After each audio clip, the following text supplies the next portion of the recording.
Komunitas Travel Umrah dan Haji Aceh atau Katuha memberikan pandangan lain terkait penundaan keberangkatan Umrah 1443 Hijriah atau tahun 2022. Menurut Katuha, hingga kini sejumlah jemaah umrah terus diberangkatkan ke Tanah Suci sejak pemerintah Arab Saudi membuka kesempatan umrah bagi jemaah asal Indonesia sejak Oktober 2021 lalu.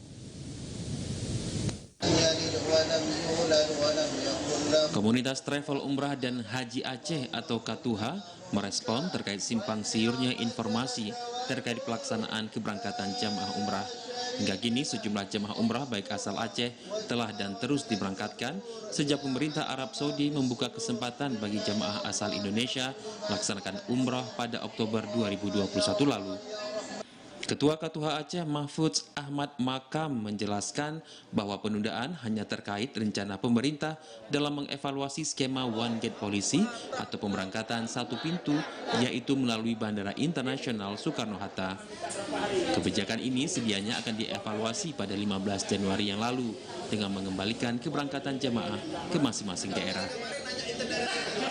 Saat ini karena masih dinyatakan masa pandemi, jadi berumrah silahkan berangkat dari daerah masing-masing ke Jakarta dulu, ke Jakarta. Jadi transit di Jakarta sehari, kemudian di sana kita diperiksa kesehatan, kemudian di PCR agar kenyamanan kita dalam pesawat. Kemudian silakan laksanakan umrah dengan baik di sana. Di sana pun nanti diperhatikan kesehatan kita, kita di PCR. Sementara itu, berbagai syarat terkait pelaksanaan umroh sedikit banyaknya telah mempengaruhi antusiasme warga untuk berumroh. Begitupun, warga diharapkan tidak khawatir untuk melaksanakan ibadah umroh karena dapat memenuhi sejumlah syarat yang telah ditentukan. Salah satu syarat yang wajib dipenuhi oleh calon jemaah adalah wajib vaksinasi yang terhubung dengan aplikasi Tawakalna milik pemerintah Arab Saudi.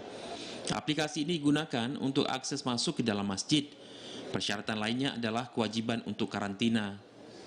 Seperti diberitakan sebelumnya, setelah sempat tertunda, pemerintah Arab Saudi akhirnya membuka kesempatan bagi jemaah umrah asal Indonesia untuk melaksanakan ibadah tersebut. Meski demikian, jemaah umrah hanya dapat berangkat melalui Bandara Internasional Soekarno-Hatta guna mempermudah pemantauan dan pengawasan sebagai upaya pencegahan penyebaran COVID-19. Dari Aceh Besar, Arman Konadi, TVRI Aceh melaporkan.